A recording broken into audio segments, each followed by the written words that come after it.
Hello and welcome back to Kickin It Down Under with myself, Meg Ryan, and my beautiful co-host all the way from Ireland, Joey D. All the way from Ireland. No, my joking. I don't know. 16,322 kilometres away. What? Did you actually? It is good to be back. This is forcing us to catch up. So it is lovely. And we have a lot to talk about, Meg. Tell us all your current life status. What are you doing at the minute? Are you playing footy? Are you not? Tell us all. Currently, I am housemate-less, and it's sad. Other than that, life is great. I'm playing with Collingwood VFL. I took a massive break between October and January with the thoughts of I just wasn't going to go back this year. Anyway, I took maybe 8, 9, 10 weeks off, and I was just bored. Like then all footy, but still gymming, still doing everything normally. Oh, of course. Still running, still gymming, still being very active. But I just wasn't thinking about footy whatsoever. Went to Sydney for a couple of weeks over Christmas. Had a great time, partied shums. Caught up with loads of friends. And then when I come back to Melbourne, I was like, all right, I'm ready to go back. Yeah, just something to focus on. 100%, yeah. And I think I was just ready. You know, like we finished an AFLW season straight into a VFL season, straight into a train-on season without much rest.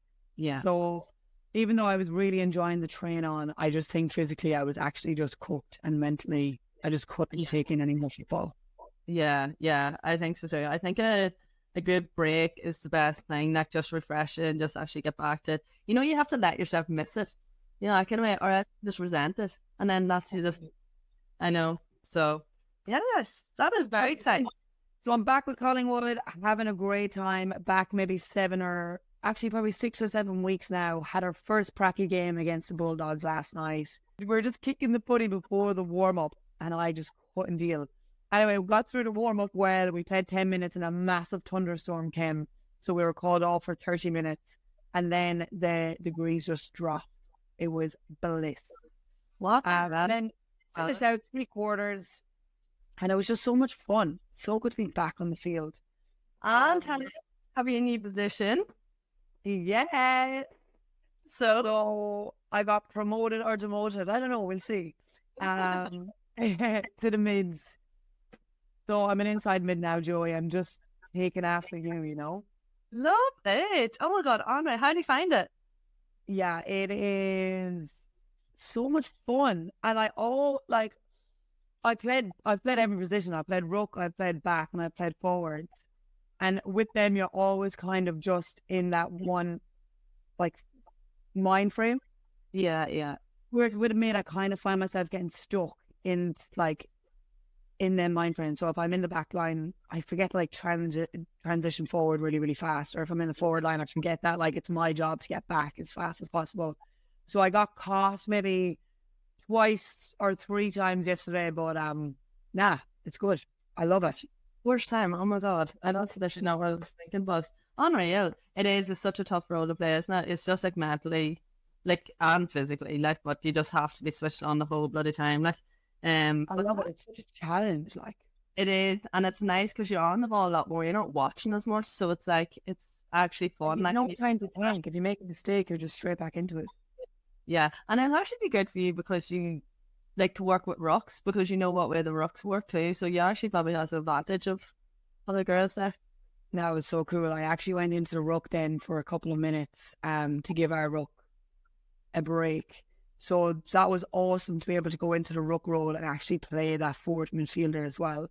At one stage, I literally tapped it to myself and my mids were like blocking like their girls. Yeah. So it's so cool to like be able to do both at one time. Yeah, I don't know why I'm imagining this scene of you just like on your own. I was like parting seas, like, you know, when you're just coming down. I'm not thinking I'm running 100 miles an hour. I'm running like 1. Oh, that is my biggest wake up since I've come home. You know, God, I felt really fast in that game, and then you watch the game back and like, Oh my God, why am I so slow looking? It's like, what's wrong? But for anyone out there, an inside mid is basically a midfielder. Is that how you would kind of associate the two with GAA, Joy? Yeah. It's hard to kind of associate. I don't know what would be the equivalent of Gaelic. Because obviously, it's like midfield that you have to get up and down the field the whole time. But it's more like you kind of, I don't know, you just have to be there a lot more than say a regular midfielding game. Like, you know, like you have to. A lot is dictated because of the stoppages. A lot is dictated by the inside mids. Like, your forwards will not get a ball if your inside mids are not winning the ball. Like, you can only win it if they're winning stoppages. So a lot is dictated by, like, there's a lot more emphasis on good midfielder inside mids than, say, like a midfielder in Gaelic or Moby or whatever. But in my opinion, Yeah, no, that's very true. And then we have our camp this weekend, so we're heading down to Geelong for some team bonding. I'm sure we're going to get flogged some way, and then a nice little camp dinner tomorrow night. cute. And the weather's unreal, so just camping that, lad. Weather is Melbourne's turning it on, lad. The last 2 weeks. You not see my colour? Look. Oh, I thought it was a filter. And then first round is a Friday night showdown on the 22nd of March. So we're just prepping for that. Unreal. Other than that, lad, life is just work, play, have a little bit of fun here and there. Yeah, loads of fun here and there. How is my best friend? My best friend. Well, Tess, I don't know. How was Tess? Are you Yeah. yet? No. Somebody told me to cancel already. Like, I only went out. I felt so bad that I kind of went out late because they didn't know whether I was going back to Australia or not. So yes, my life update was that I had, well, I can't remember when, no, we haven't talked since, so I got delisted from Essendon, and then it was a matter of, so we unfortunately got bad news at home, so I always knew that as soon as the season was over, I was like booking my flight home straight away. Within that period, you have exit meetings, and you can either get delisted or they could hold you on, and you can wait and see. So I write an exit meeting, I got delisted. That was fair enough. At least I kind of knew straight away what I was doing. But it kind of left me in a situation where I couldn't really go, like if I was staying in Australia normally, you know, you can go and meet other clubs. It's usually better face to face, I suppose, than if you were doing it, you know, from home. But I just went home straight away just to be with family and stuff. And then then literally, I suppose, life took priority in that. One, I didn't get a contract again. Two, because of the family member was sick at home, we didn't know whether we would be returning to Australia or not. So it turned out that we're just going to stay at home. We're obviously just staying at home now, but I feel like it was probably the biggest thing was that I think me and James were thinking, regardless of football, that we probably were going to stay on Australia and kind of live the Australian life for another wee while, like, and go travelling and do all the things you probably couldn't have done because of footy, because you were tied to it. So that's obviously flipped on its head, but it's probably in a weird way gave me the best perspective of life, like that. Well, one, just fucking, like, this is your reminder to just go traveling. Don't wait until the right time. Like, we had traveling booked excuse me, for the East Coast and all around Christmas. Like, that all had to be cancelled. Like, nothing is guaranteed. Like, you just have to go and freaking live your life. Don't be waiting on the perfect time or the right time to go traveling. Just do it. So now we're in a situation where we're at home, and we are in the process of opening up our own gym and recovery room. So that is our kind of next big project. So with regards to sporting though, yeah, I only went back out to county once I knew we were definitely staying at home. So that was just after Christmas. And yeah, it's been brilliant. Like, the difference since the last time I played county. So before I left Australia, for Australia to play with Essendon, there was a massive fallout with our county board. It was just big hoo-ha. So I didn't play county the year before I left as well. So it was nearly 3 seasons, I think, for Fermanagh that I hadn't played. So it was really good getting back to see what way it was run now, and it's so much more professional. Thank God. Yeah, it's good compared to what we got before I left, but there's still a long way to go. Like, and I think even Why? What's the difference? What do you have now that you hadn't had? like food after training. Well, even a sponsor, like you laugh, you know, and we like things that was out of our control. We couldn't, so we were sitting trying to fundraise to freaking feed us for, you know, training, and you know how like, you know, we're getting food after training. I feel like it's so basic, but we've got like GPSs, like that's really good. Like, you know, and there's a commitment to that, to invest in that. We have an S&C coach. We never had one of them before. Like ridiculous stuff that we just never, you know, should have been your basic bog standard stuff. We still don't have a physio. We have access to physio that we can go ourselves, but we don't have physio training. We have no, like things like this. So what about hard. doctor? No, like there's meant to be a doctor for games, but I think it might be like St. John Ambulance or whatever. Like it's just mad, the things. And I don't know, I think what I've struggled a lot with is the scheduling over here. Like we were trying to organise a team bonding, you know, and I was like looking at the like master fixture plan. Like if you play a county, you literally, sorry, just the way our club fixtures are set out, we don't have a free weekend until October, like genuinely. And I was just like, how is this like? And if you have a free weekend, it's a week before the semi-final, a week before final, you know, there's no going away. And I was like, oh my God, this is just like, I think I kind of forgot about how much your life gets put on hold when you're playing county football at home, like, and you literally don't do anything in that time. If you properly commit, like, you don't really go on holidays. You know, you're focusing on, like, you can't go away the week before a semi-final, you know, all these things. Like, I was like, I really got I don't know, like, I think it was just my reality hit of fucking Yeah. Yeah, and like, I was like, Jesus, it is an honour and it is amazing to play for your county.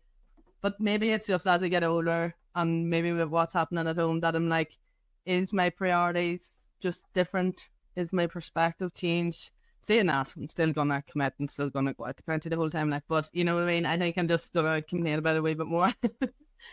Yeah, but you know what? You're not even complaining. I would not take that as complaints. I would just, you have standards and they're not the Yeah.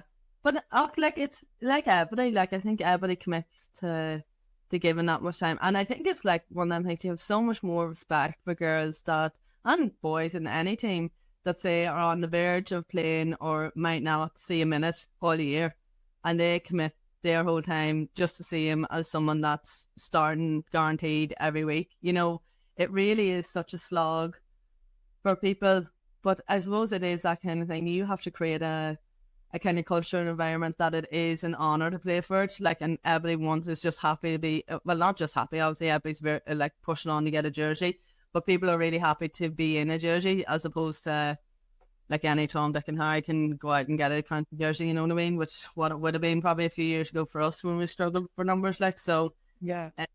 So that has been my life update. Speaking about position changes though, I hear you have one. I don't know how, but for a game, I was put full back for my first game back at Fermanagh County football, and I actually was like, "What?" Like, I've never like, I actually laughed, like I thought he was taking the piss on the phone, like I was like, "No," and it was just so serious, and I was like, "Oh shit!" I was like, "Okay, yeah, whatever." Put forward, like, because usually, you know, you'd have like a big body, tall, full forward. Yeah. So the way they played it was, listen to it. Then, so context. So thank God we have a really good full forward of Emer Schmidt. Like you probably heard of Emer Schmidt. She was phenomenal player, like just unbelievable. So we can nearly guarantee that someone's going to play a sweeper. So it's going to leave one of our backs free. So thank God it was my back that first day. I was sweeper, and I laughed to like the other backs. Like I was like, I cannot mark for the life of me. Like I hate 1-on-1 marking. Like whereas reading the game and being a sweeper, give me that any day. Like it let me bomb forward then whenever, you know, I get a chance. Whereas then the second game that I played back, I was man marking like a big full forward. And I was like ready to cry because I was like, I just want to I can't be like literally me and the goalkeeper sitting with this full forward. I was like, I don't want to be here. Like, it's like, It's actually so scary. Especially when a ball is coming down 1-on-1. You're like, do I foul? Like you're just like, what do I do? It's so I know. scary. It's so shit. Like, and if they get anything away, you're just like, you've been reading yourself, like, but then I definitely have appreciation for our backs now. They're going to last me, but I always, you'd love at a training, like sometimes, when you're trying to get the crack of what a train, I'd be like, come on, the backies. And like, I coming back with all these kind of like Aussie terms. And I was like, let's lift the comms. And, like, they're like, oh, no. Slapping everybody's ass. Now I'm joking, I don't really do that. But it's so funny. It's sometimes you forget. Like, they're like, what's comms? You keep saying comms. And I was like, oh my God, did I not say that before I left? You forget that it's just in your vocabulary now. Like, you just can't say it. And like, but yeah, I do get the sag and taken out of them things. Tell me, what's it like now? Are you settled back in? Are you still a little bit on the fence? Like, I feel like sevens this weekend, like Pierce's sevens competition in Melbourne. I'm like, oh God. It's not even, I think it's like me and James were talking like this morning, let me, could I get out of bed early? Like, I was like, oh my God, snooze the alarm. And I'm not snoozing. And I snooze the alarm here. It's just so comfortable and it's all of getting out of bed. But then I kind of, there's so many things I love about being home. But then there's also a part of me that's kind of like, I feel like just because we didn't get as much traveling as I would have like done, that I feel like there's always a part of me that is kind of still in Melbourne that I'm like, oh my God, I just want to do that traveling, or I just want to feel like I've done that, even though I don't know what I'm going to really get from it. But I just think we will get to do that traveling someday. So it's not like, like that, oh, I'm never going to go back, that kind of way. But I feel like where we are at the minute, and for us just being at home and being able to be with and stuff is like our priority at the minute. So I really think, fuck me, I catch myself sometimes to be like, this is such stupid first world problems, and I'm complaining about even coming home from training, don't have a free weekend to go out. Like, fuck up, Joanne, you know what I mean? I'm happy, I'm healthy, like, you know what I mean? Does it really matter if I get a few drinks out that I'll regret for the rest of the week? Like, you know what I mean? So it is fine. Have you been drinking? Lad, I accidentally did dry January. I had one cocktail for dinner. That's the only thing I've drank this year. And I'm not like, definitely, the way in Melbourne you can go. I was like, oh, I don't even know if I'll ever drink again and all. Whereas at home, I'm just fucking, I'm mad to go out with like the club girls and all. I can't wait. Like a bit of a reunion, like, and go out with them. I don't know what it is. Like, I don't know, but yeah. I had an unmerciful January now. Did it? Yeah, at one stage I was like, I'm never drinking again in my entire life. But you know what? And like, honestly, I haven't drank in 3 weeks. I feel amazing. I always forget how good you feel without alcohol in your system. Yeah, it is. It's next level, isn't it? Just how clear you think too. Like, how clearly I think. Like, I woke up maybe Monday morning 2 weeks ago and I was like, oh my God, I feel amazing. I was like, why do I feel so good? It's Monday. I was like, I didn't drink at the weekend. It's wild, isn't it? But now, this is the issue, Meg. We have got a sauna and ice bath and everything at the house. So I'm kind of like, sure, what odds? Sure, I go out drinking. I'll go on the sauna. I'll sweat like. What? You're going to dehydrate yourself more. We just find Joanne dead in the sauna. In the sauna, just withered away and everything. Oh, no. But yes, I feel like the struggle is real though, being back. I really, really want us to get out of junior football and get out of Division 4 football. Like I was saying, I know we had this conversation before about referees. We're now junior football Division 4. What does that mean? So League Division 4 and junior football. Sorry, yeah. But no, I know we talked about like referees and you feel bad about the abuse they got at home, but Jesus Christ, lads, the referees. I don't know whether it is like genuinely. I don't know whether Division 3 to whatever get better referees, but the ones in Division 4 at the minute, no harm to them. Like, we played Kilkenny, we were hammering Kilkenny, 8 sin bins. Like, how, like, the argument of women's sport can never get better if they're not let play. Like, we are literally not allowed to touch the other person. Like, and like, to be fair, that guy was obviously on a power trip. I don't know, like there was no even ticks or he was sin bidding people, you know. So I feel like that was the one-off. But the refereeing standard, you literally cannot touch the girl when she has the ball or else it's free. Like, you know, I'm like, sometimes it's like, was that hard to transition back from like full contact? yeah.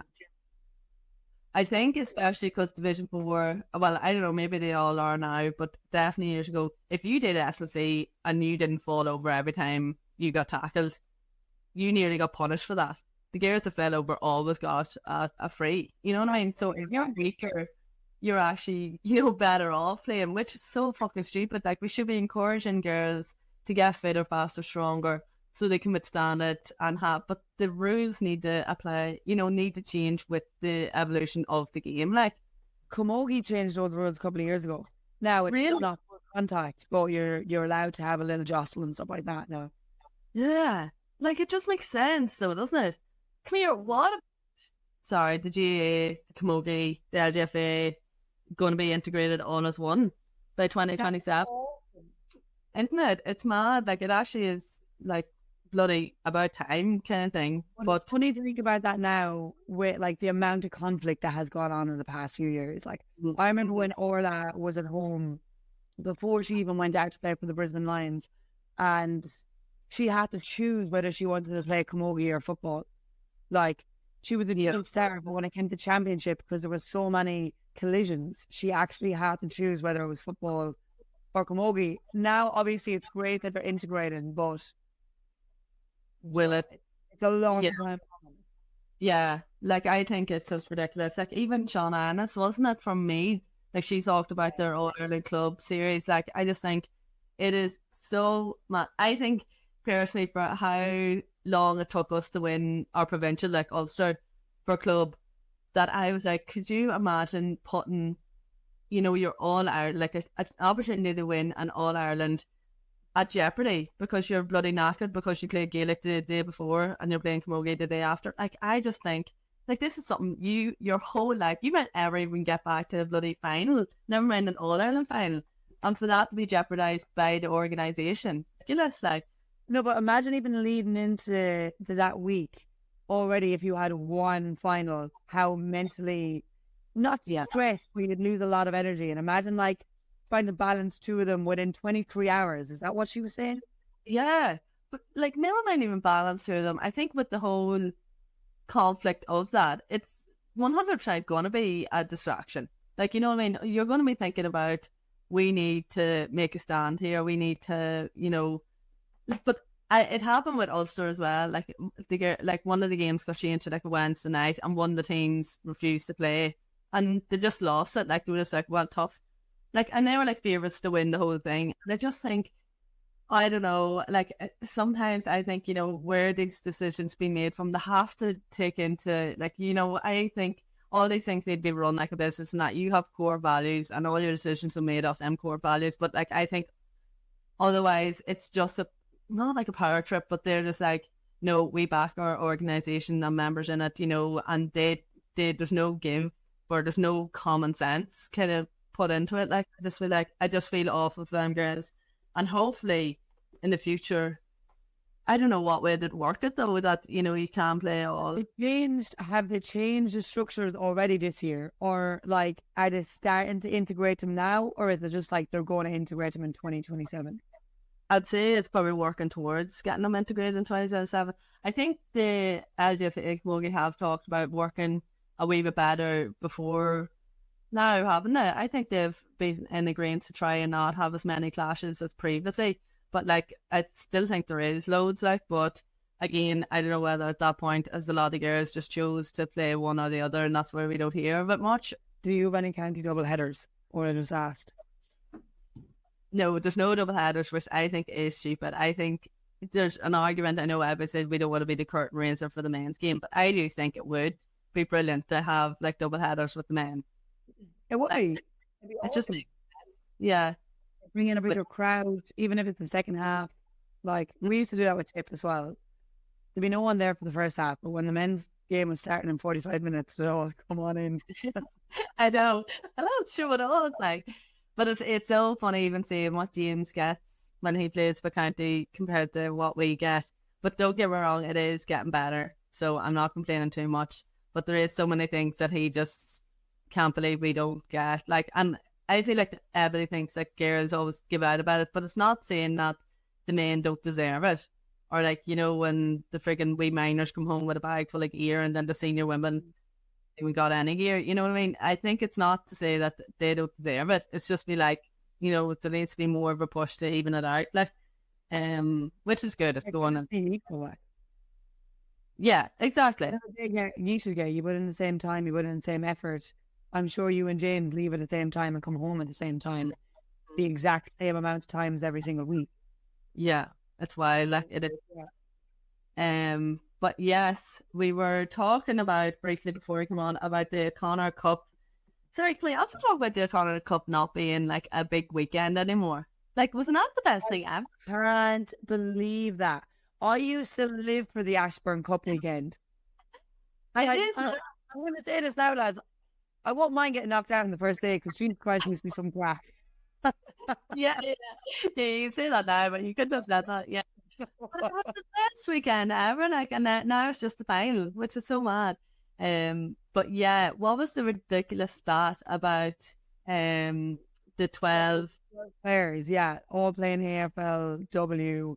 111 goals between them, 4 premierships, 2 all Australian honours. Like between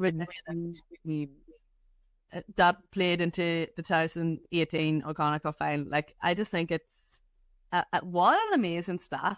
Like, what an era. Well, I had the option. I picked Mary Ryan. Right, where would you be playing? Rook? Yeah. I would be playing centre bench for all them anyway. It's fine. No, it is an unbelievable. Like, you have to think about, is it that era? Is it that, you know, you grew up playing with better players? You're evidently going to be a better player, or, you know, is this just a kind of not a fluke, but like, you know, how much would you have valued your college football career with developing you as a player? Well, I actually played camogie, but thanks for listening. You know, where do but you know what? In college, I actually did value it a lot. So we started out in Division 2, which was the Purcell. We won that the first year, and then we were up at the Ashburn. So I enjoyed it a lot. But again, it was only like a small amount of your college time. Yeah. See, that's what I thought. It was like a nice break. But like, in my opinion, this another thing, obviously, with playing county football, like, you were tied to your division. And, you know, you're tied to your team. It's not like freaking AFL when you can just transfer teams to a better team. You know what I mean? Yeah. Whereas, like, when we were playing, like, junior, like, I was playing college football with girls in senior and, like, Division 1 league. And, you know, so it was unreal for me to kind of play alongside better players. Like, and I think that definitely developed me as a player and probably contributed to going, you know, out as well. Like, so I do think, like, the likes of all them girls that's getting surrounded, you know, they're surrounded by unbelievable players pushing each other on. That, like, they're obviously going to get better. Like, can we discuss one though, Vikki Wall? Yes, like, how unbelievable has her sporting journey been? What? How many All-Ireland football medals has she won with Meath? Is it the one? No, I think there's definitely 2, is there? Or is there? So she's won 2.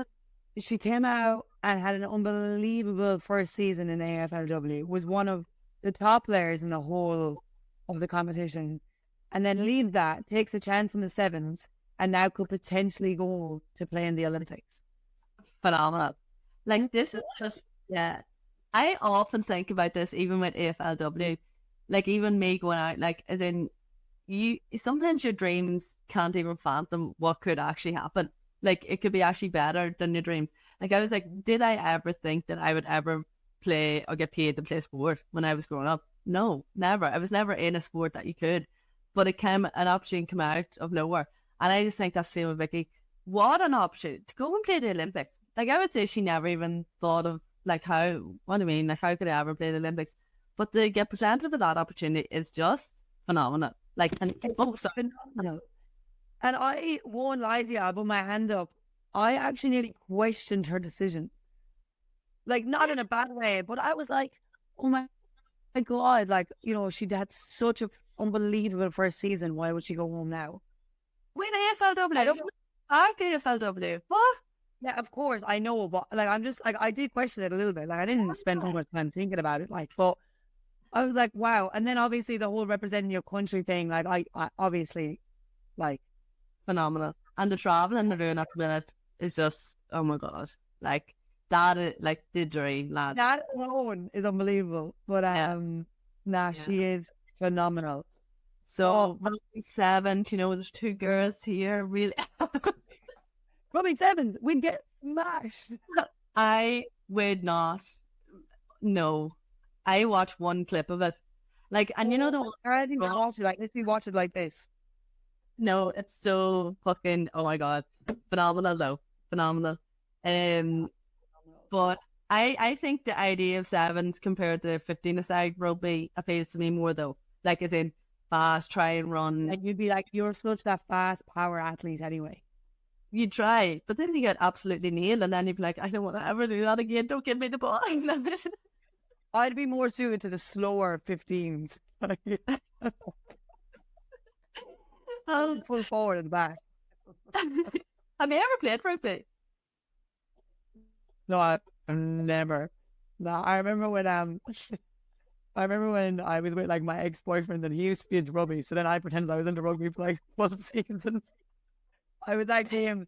I had no idea what was going on, lads. Oh my God, I cannot come for you. I had no interest. I did watch the girls though play, so it was cool. So yes, we are just putting out this is just putting it out to the universe that we're going to play in the Olympics for no, I'm joking. Sorry. Anyway, there's been enough shite chatted for 1 week. I appreciate anyone who's made it this far, and hopefully we see you for the next episode of Kicking It Down Under. And love you, Meg. Miss you, Meg. Love you, Joey. Miss you so much. And we will see you in the next episode, guys. Bye, legends.